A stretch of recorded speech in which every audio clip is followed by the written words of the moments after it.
Est-ce qu'on peut applaudir Jésus? Amen. Amen. Alors, si jamais peut changer. Tout peut changer. Amen. Tout à l'heure, je regardais un petit peu les nouvelles comme ça et je voyais des tas de gens dans la rue en train de manifester. Il faut que ça change. Il faut que ça change. L'homme, eh bien, il a besoin que ça change. Quelque part, il y a toujours des choses qui font qu'il n'est pas satisfait. Et il veut que les choses changent. Le problème, c'est qu'il ne va pas frapper à la bonne porte. Amen. Amen. Amen. Amen. On va frapper à la porte des hommes pour que ça change, pour que les choses changent. Mais les hommes, même des fois avec leur meilleure volonté, ils n'ont pas toujours la bonne volonté, mais même avec leur meilleure volonté, eh bien, ils sont limités. Amen. Mais Dieu n'est pas limité. Amen. Alléluia. Amen. Il est le Dieu Tout-Puissant. Amen. Et ce soir, je voudrais que tu t'attendes à Dieu. Je voudrais qu'on s'attende tous à Dieu. Amen. Amen. Amen. Amen. Parce qu'on ne veut pas simplement, je ne suis pas venu ici simplement pour vous faire un beau discours, mais je suis venu pour que l'œuvre de Dieu puisse se faire au milieu de nous. Amen. Amen. C'est pour ça que je voudrais te dire, si tu es malade, attends-toi à être guéri ce soir. Alléluia. Peut-être tu te dis, mais ça fait longtemps qu'on a prié pour ça, on a déjà prié pour ça et tout. Mais moi je voudrais te dire, attends-toi au Seigneur ce soir. Amen. Si tu as un problème dans ta maison, dans ta famille, attends-toi au Seigneur ce soir pour qu'il change les choses dans le nom de Jésus. Alléluia. Si tu es vraiment agressé par des puissances mauvaises qui t'empêchent peut-être pendant la nuit, qui viennent te troubler, qui viennent toutes sortes de choses à l'ennemi, il est méchant, il veut nous détruire. Mais moi je voudrais te dire, attends-toi à Dieu pour être délivré ce soir. Ce soir, ce soir, parce qu'il est le Dieu des miracles. Alléluia. Je voudrais qu'on se mette tous debout et je voudrais commencer par une prière. Alléluia. Amen. Alléluia. Seigneur, nous sommes dans ta maison ce soir et tu es le tout peut changer. Et c'est ce que le Seigneur veut faire. Il veut changer. Il ne veut pas faire de nous des religieux. Il y a trop de religieux dans ce monde. Vous les voyez, les religieux, ils sont là. Ils ont leur habitude, leur tradition. Mais finalement, ils ne connaissent pas Dieu. Qui est-ce qui a fait crucifier Jésus? Les religieux. Les religieux. Pilate même ne voulait pas le faire. Il disait, mais je trouve rien. Le païen ne voulait pas. Il disait, mais je trouve rien. Puis finalement, un bon politique, il s'est dit, bon, il vaut mieux se mettre d'accord, tant pis pour une injustice, hein, mais il vaut mieux se mettre d'accord avec tous ceux qui réclament la mort de cet homme, même s'il n'est pas coupable. Mais ce sont les religieux. Bien-aimés, j'aimerais lire deux textes hein, pour introduire cette réunion. D'abord dans Matthieu au chapitre 19 et à partir du verset 16. Matthieu 19, verset 16. Et voici, un homme s'approcha et dit à Jésus, « Maître, que dois-je faire de bon pour avoir la vie éternelle ?» Voilà une bonne question. Jésus lui répondit, « Pourquoi m'interroges-tu sur ce qui est bon? Un seul est bon.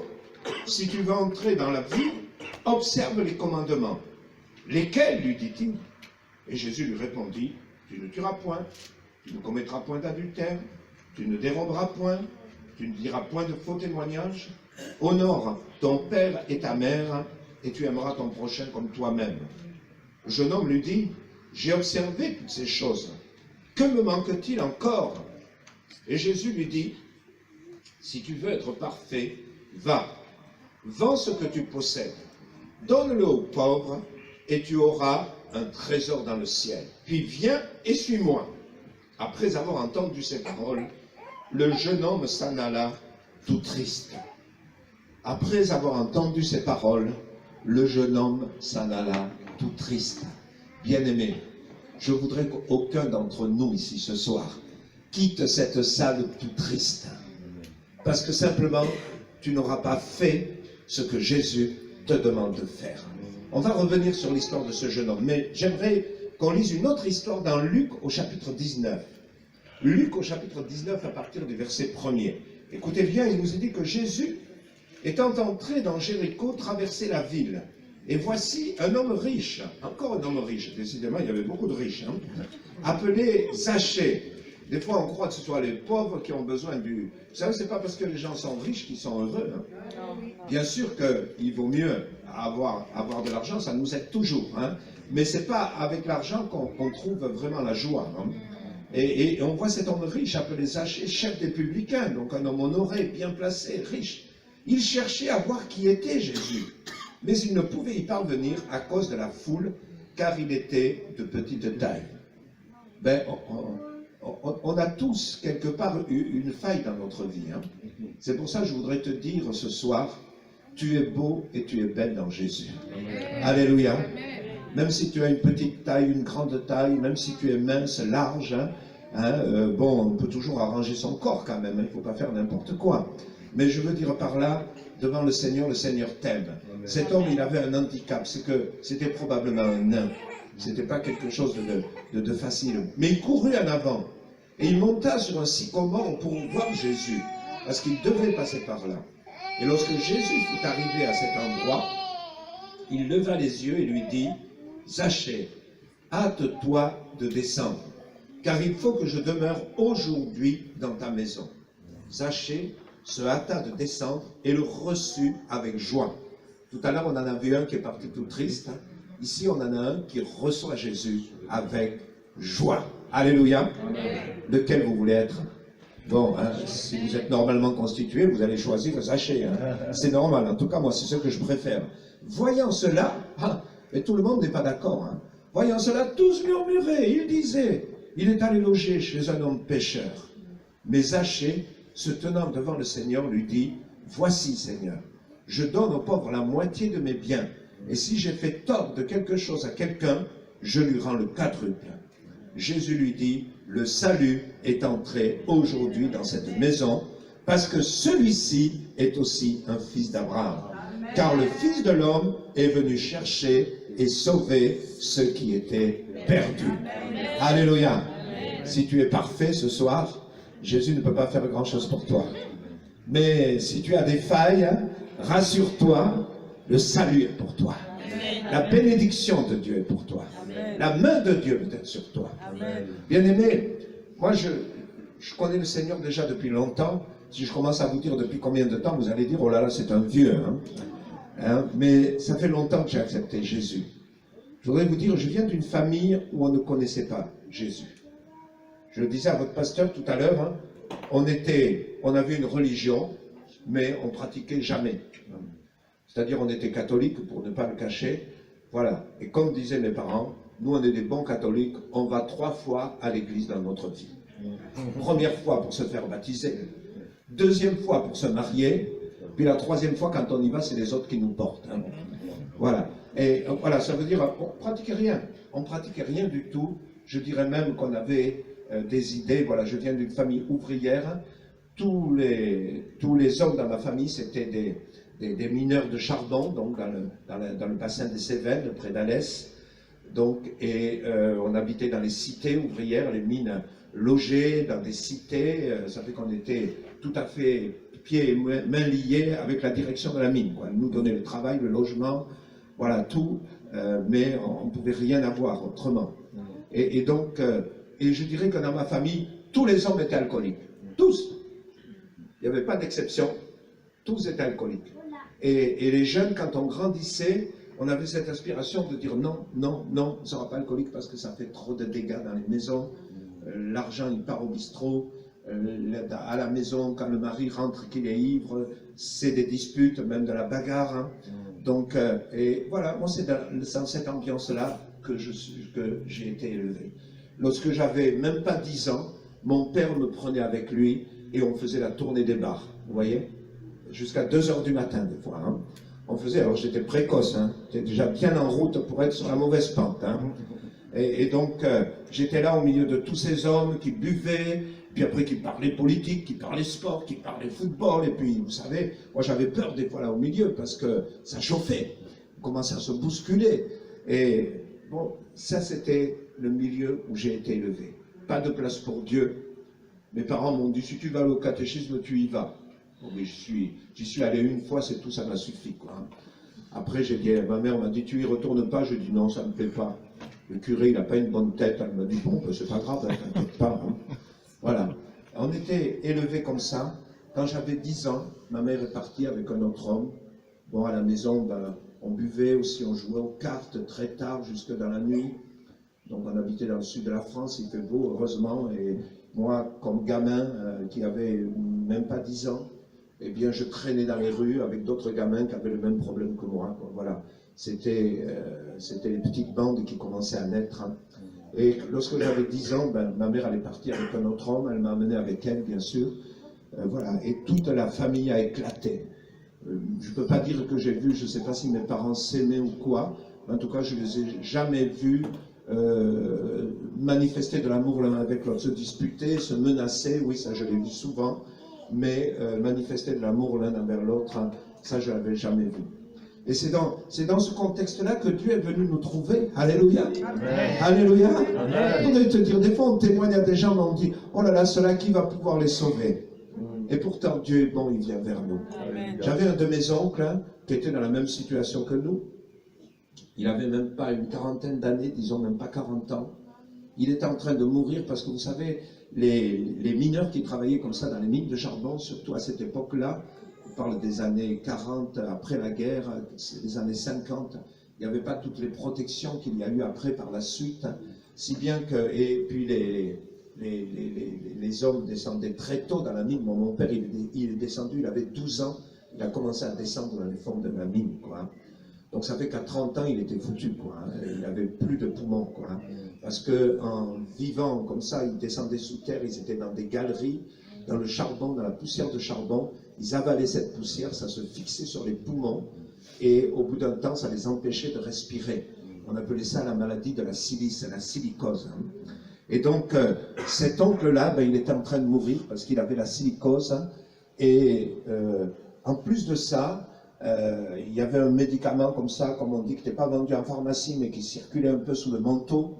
Et donc, on disait que ce médicament guérissait de la silicose. Bien sûr, les médecins déconseillaient de prendre ce médicament, mais mon oncle, il a dit, bon, de toute façon, je suis foutu, autant que j'essaye de prendre ce médicament. Donc, il a pris ce médicament. Et ce médicament, au lieu de le soigner, de soigner sa maladie, ce médicament, en fait, lui a complètement détruit l'estomac. Son estomac était complètement détruit, si bien qu'il est arrivé à un point où il ne pouvait plus rien avaler. Il était nourri, il était couché tout le temps, il était nourri uniquement avec des piqûres que le médecin devait lui faire chaque jour. À ce moment-là, on n'était pas hospitalisé comme maintenant. Donc le médecin passait chaque jour. Donc il était mourant, il était en train de mourir. Il y en avait pour quelques jours, peut-être quelques semaines au maximum, mais il était en train de mourir. Un homme qui ne voulait pas de Dieu. Il était révolté contre Dieu, je crois plutôt révolté contre la religion, parce qu'il avait vu des choses qu'il n'aurait pas dû voir. Pour vous dire, on était ma famille du côté de mon père, on vient des pays de l'Est, donc de la Pologne et de la Tchécoslovaquie. Voilà, du côté de ma mère, hein, on vient de l'Espagne. Donc vous voyez, je suis un mélange. Hein.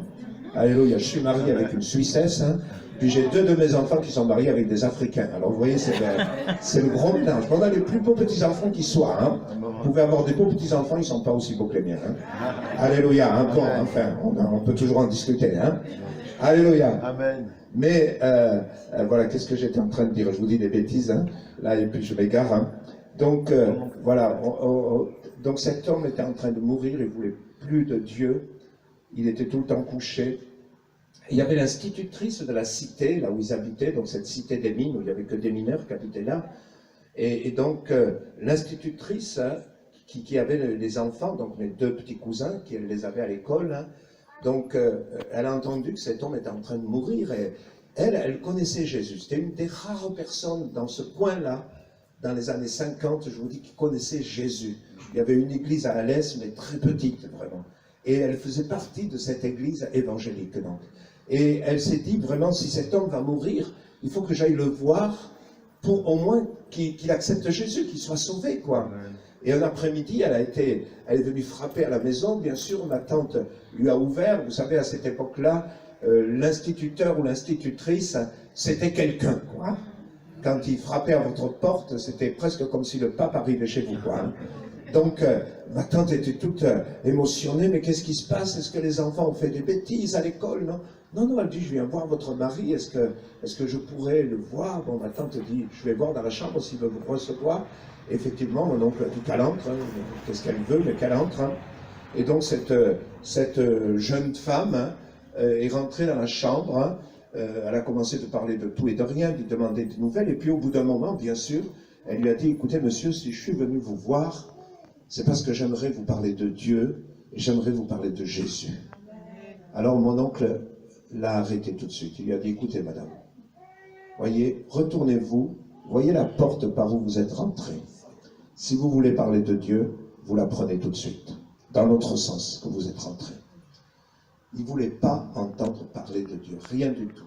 Et donc elle a parlé d'autre chose, puis elle est partie, puis le Seigneur travaillait son cœur. Et elle est revenue quelques jours après, elle a essayé encore de placer un mot pour Dieu, mais c'était la même chose. Madame, si vous voulez parler de Dieu, sortez de cette chambre, s'il vous plaît. Et donc, quelques jours après, voilà que le pasteur de cette dame est venu la visiter. Donc, elle a dit à son pasteur, écoutez, il y a vraiment quelque chose que j'aimerais que vous fassiez avec moi, c'est de venir voir un homme qui est en train de mourir. Et effectivement, depuis ces quelques jours qui étaient passés, mon oncle était vraiment au bout. Il ne pouvait même plus se lever, rien. Et donc, le pasteur a dit, ok, je vous accompagne. Ils sont allés, ils ont demandé à voir mon oncle, il leur a permis de rentrer dans sa chambre. Hein, et puis, voilà, la dame l'a présenté, elle a dit, voilà, c'est mon pasteur, je voulais vous présenter mon pasteur. Alors, mon oncle a dit tout de suite au pasteur, il lui a dit, écoutez monsieur, vous avez vos idées, moi j'ai les miennes. Donc, si vous êtes venu me parler de Dieu, baratinez de ça, sortez s'il vous plaît, on s'arrête là. Et le pasteur, Dieu l'a inspiré. Et il a dit, écoutez monsieur, je ne veux pas abuser de vous, vous êtes malade, moi je suis en santé, je pourrais parler, non, mais je ne veux pas le faire. Et il a dit, je veux vous proposer quelque chose, une seule chose, et si vous voulez l'accepter, on fera cela.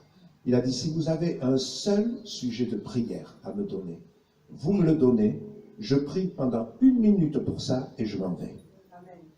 Mon oncle était un peu stupéfait parce qu'il n'avait jamais vu un serviteur de Dieu réagir de cette façon. Il ne connaissait pas de pasteur, bien sûr, mais le peu de prêtres qu'il avait connus, c'était tout autre chose. Donc il était, sur le moment, il ne savait pas quoi demander à cet homme. Puis finalement, il lui a dit, d'accord, je marche. Il lui a dit, voilà ma prière. Je n'ai plus d'estomac. Est-ce que votre Dieu peut me refaire un estomac? Et le pasteur, qui était un homme de foi, lui a dit, d'accord, je vais prier pour que Dieu vous refasse un estomac. Il a prié 1 minute, comme il avait dit. Il a dit, Seigneur, maintenant tu vois cet homme, il faut que tu fasses un miracle. Donne-lui un estomac. Donne-lui un estomac nouveau qui fonctionne normalement. Et il est parti. Peut-être 2 heures après, mon oncle a appelé ma tante. Hein. Il disait, hé, femme, viens ici. C'était comme ça qu'on parlait aux femmes à ce moment-là. Hein. Mais depuis, moi, j'ai dû changer parce qu'avec la mienne, ça ne marche pas. Je ne sais pas avec la vôtre si ça va. Mais bon. Mais là, à ce moment-là, c'était comme ça. Femme, viens ici. Bien sûr, et puis ma tante, elle arrivait tout de suite. Hein. Il ne fallait pas qu'elle traîne. Donc, il lui a dit, est-ce qu'il y a quelque chose à manger dans cette maison? Ma tante pensait qu'il se mettait en souci pour elle et pour les 2 enfants qui étaient dans la maison. Mais c'est vrai, il n'y avait presque plus rien à manger parce qu'elle lui a dit, tu sais, même l'épicier, il ne veut plus nous faire crédit. Parce qu'il dit, de toute façon, on ne pourra jamais le rembourser. Alors, on ne peut plus rien acheter, mais il dit, on a encore 5 ou 6 pommes de terre, là. Bon, il lui a dit, prends 2 de ces pommes de terre, tu les fais bouillir et tu me les amènes. Ma tante lui a dit, mais qu'est-ce que tu veux faire? Tu es fou ou quoi? Il lui a dit, non, je voudrais manger. Elle lui a dit, mais tu es fou, si tu manges, le médecin t'a dit que tu vas mourir dans les heures qui suivent. Il a dit, de toute façon, je ne suis pas loin de mourir. Donc un petit peu plus tôt, un petit peu plus tard, ça ne changera pas grand-chose. Donc il a dit, je veux essayer, voir si la prière de ce pasteur a été exaucée ou pas. Donc, et il a mangé ces 2 pommes de terre. Le lendemain matin, vous savez, le médecin passait le matin de bonne heure pour faire des piqûres qu'il devait faire à mon oncle. Donc dans ces cités de mineurs, quand on ouvrait la porte de l'extérieur, on tombait directement dans la cuisine. Et le médecin, il tapait à la porte, mais il n'attendait pas qu'on lui dise entrer. Il tapait, toc toc, puis il ouvrait la porte tout grand, il rentrait. Et là, ce matin-là, qu'est-ce qu'il voit? Assis à la table de la cuisine, mon oncle en train de boire un gros bol de café noir. Alléluia. Il était complètement guéri par Dieu. Alléluia. Vous savez, Dieu est grand. Et il a besoin, il y a des personnes, il fallait qu'il nous fasse des coups comme ça pour qu'on s'approche de lui. Alléluia. C'est pour ça qu'il ne faut pas avoir peur de prier pour les gens. Moi, je bénis ce serviteur de Dieu. Je ne le connais même pas, hein, parce que moi, j'étais un petit gamin à cette époque-là. C'est après qu'on m'a raconté tout ça, comment ça avait commencé. Mais voilà, mon oncle et ma tante ont donné leur vie à Jésus. Ils ont commencé à marcher avec Jésus, avec leurs 2 enfants, donc mes cousins. Et puis, d'un autre côté, mon père était au bout du rouleau parce qu'il n'avait plus la santé, hein, il était silicosé, lui aussi, il était arrêté du travail, il ne pouvait plus travailler. C'était des difficultés aussi parce que à ce moment-là, la silicose n'était pas encore reconnue comme maladie de travail. Donc, voilà, et donc il fallait vivre avec rien du tout. Il avait perdu sa femme, était parti avec quelqu'un d'autre. Moi-même, j'étais son seul enfant, ma mère m'avait amené avec elle. Donc ça fait que je le voyais pratiquement plus, 1 fois par an, je le voyais, puisqu'on était parti de l'autre côté de la France. Et donc, il était vraiment dans une situation désespérée. Il avait l'impression que sa vie partait complètement en lambeaux. En plus, ça, c'est vrai qu'il buvait un peu plus que de normal. Et donc, un jour, il a été voir sa sœur, donc l'épouse de cet homme qui avait été guéri. Donc, il a été la voir, il était voir la famille. Et là, bien sûr, ils lui ont parlé de Jésus. Mais lui, il a dit, vos histoires, là, moi, j'en veux pas, hein. C'est tout. Voilà, pourquoi je suis malade comme ça, pourquoi je suis dans cette situation. S'il y avait un Dieu, il aurait bien fait, au lieu de s'occuper de tas de choses, il aurait bien fait de s'occuper de moi plutôt. Hein. Et donc, voilà, tous les raisonnements qu'on entend autour de nous. Et donc, le soir, il allait repartir pour reprendre le bus et rentrer chez lui. Et à ce moment-là, un de mes petits-neveux, un des enfants de cette maison, donc un de mes cousins, ses parents lui avaient offert une Bible. Donc, il a vu que son oncle... Donc mon père ne voulait rien écouter de l'évangile. Donc lui, il était touché, il savait que son papa avait été guéri par la puissance de Dieu, il avait vu que la vie à la maison avait changé.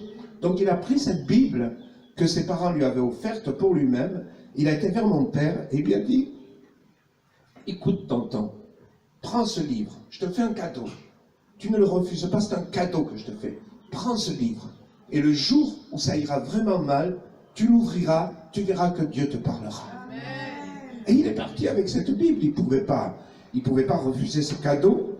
Donc il est parti avec cette Bible, mais arrivé à la maison, il l'a mis sur une armoire et puis il n'y a plus pensé. Les jours ont passé et puis finalement, cet homme était au bout du rouleau. Il n'en pouvait plus. On habitait au bord de la mer, près de Sète, donc dans le sud de la France. Hein.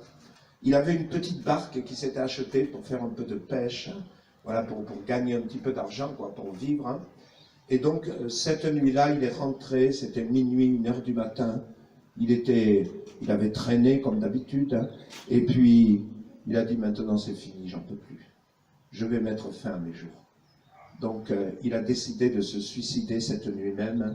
Il a dit, je vais au port, je prends la barque, hein, je mets le cap sur le large. Quand je suis assez loin de la terre, je saute et puis c'est terminé, quoi. Et donc, il a commencé à se préparer pour partir au port.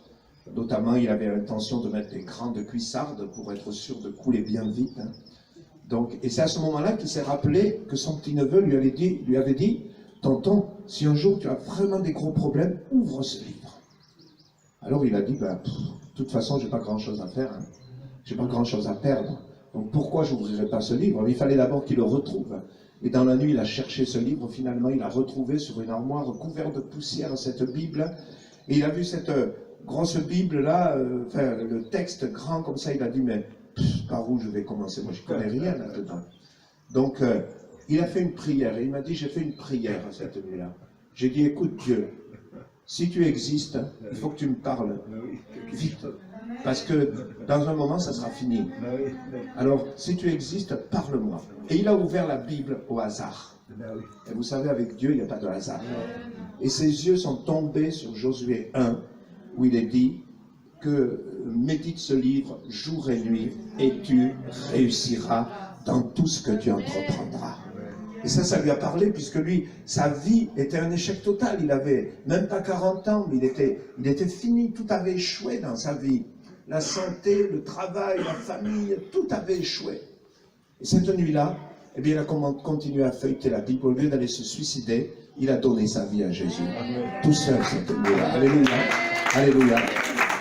Et 11-12 ans, en ce moment-là, quand j'ai été le voir pour l'été, une des premières choses qu'il m'a dit en arrivant, on est arrivé chez lui, il m'a dit, assieds-toi, je veux te dire quelque chose de très sérieux. Alors j'ai dit, oh là là, qu'est-ce qu'il va encore me sortir? Parce que bon, pour moi, mon père, hein, je le méprisais un petit peu, quoi. Hein, je voyais comment il vivait et tout. Voilà. Et donc, il m'a dit, tu sais, j'ai rencontré Dieu.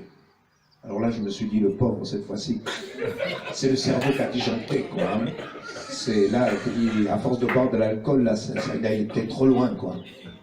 J'ai dit, mais tu veux te faire curer ou quoi? Explique-moi, quoi. Parce que pour moi, Dieu, c'était les curés. Je ne connaissais pas autre chose, quoi. Hein. Et il m'a dit non. Non. Et j'ai dit, mais enfin, tu as rencontré Dieu, mais enfin, tu rentres même pas dans les églises. Quand il y a un enterrement, tu restes devant la porte de l'église à fumer ta cigarette en disant, pendant que le curé fait ses trucs, moi je fume tranquille ma cigarette. Et j'ai dit, maintenant tu me dis... Et il a commencé à m'expliquer l'évangile que je ne connaissais pas. Et voilà, mais je ne me suis pas converti tout de suite. Hein. Il a fallu qu'au moins 5 ou 6 ans passent pour que je craque aussi devant Dieu. Mais je voudrais vous dire, voilà, tout peut changer dans nos vies. Amen. Quand on donne nos vies à Dieu. Amen. Alléluia. Amen.